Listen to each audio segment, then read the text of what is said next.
Iga sõit tanklasse on autoomanike jaoks viimastel nädalatel olnud peavaluks. Rahakott on tühi, inimestel on üha raskem toime tulla. Erinevad riigid otsivad erinevaid lahendusi. Kuidas on olukord Eestis? Me võtame seda niimoodi rahulikumalt kui paljud teised, kes on alandanud, maksusid. No me jätsime maksu ära. Me oleme ühe asja siiski teinud. Aga paljud on alandanud maksusid. Esiteks, teiseks on kehtestanud hinnalae. Kolmandaks on mõned riigid, eriti Aasia riigid, kes jäid hätta ja mõned Euroopa riigid ka siin Balkanil näiteks, kes jäid hätta varustuspoolega, need siis kehtestasid ka piirangud väljastamisel ehk normeerimise. Kuna inimesed otsivad energia- ja kütusekriisi tõttu alternatiive, on näiteks Leedus elektriautode müük aastaga kasvanud pea 90%.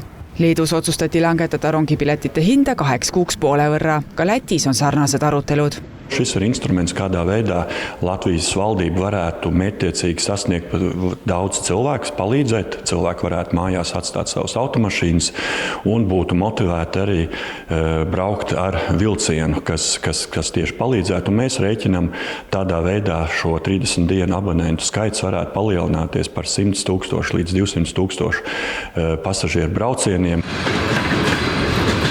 Eestis tegid valitsusele sarnase ettepaneku sotsiaaldemokraadid. Vastutava regionaal- ja põllumajandusministri Hendrik Johannes Terrase sõnul aga ei ole selline asi Eestis mõistlik. Eestis lihtsalt ei oleks võimalik suurendada survet rongidele, sest meil pole piisavalt ressurssi. Võite teha ju päevaküsitluse, et kumb on mõistlikum, kas langetada tulumaksu märgatavalt või arutada ajutist leevendust rongipiletite hinnale. Et ma arvan, et tulumaksu langetus jõuab ikkagi otse inimesteni. Samas kui mõelda, mis meil on hästi, siis võime end võrrelda näiteks Sloveeniaga. Sloveenia kehtestas esimese riigina kütuse müügipiirangu. Nii võib tavakodanik osta kuni 50 liitrit kütust päevas.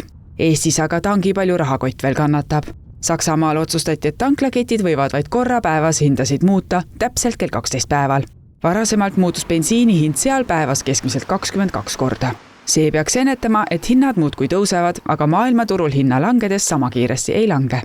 Meil on võimalusi veel maa ja ilm, kui rääkida maksudest, aga kas meil seda valmisolekut praegu arvestades, mida me kuuleme praegu eelarve arutelude raames, kas seda valmisolekut täna valitsusel on, ma ei usu hästi. Leedus on majandusteadlased välja käinud ka idee, et kütuse tarbimist võiks leevendada maanteel kiiruse piiramine, näiteks 90 kilomeetrilt tunnis 80. Lisameetmeid eestlaste rahakottidesse leevenduse toomiseks meie valitsus teha ei kavatse. Nemad rõhuvad oma maksuküüru kaotamisele. No selles valguses ongi hea, et me selle aasta alguses makse langetasime. Et kui me langetame makse 780 miljonit, siis Eesti Panga hinnangul see on umbes 10% netopalga kasvu. See aitab kindlasti saada hakkama sellega, mis maailmas toimub. Et seda, mis toimub Iraanis, Hormuzi väinas me ei kontrolli, aga leevenduseks jätsime ära aktsiisitõusud ja Eesti Varude Keskus ka valitsuse otsusena toob oma varud turule, et just tarnehäireid leevendada.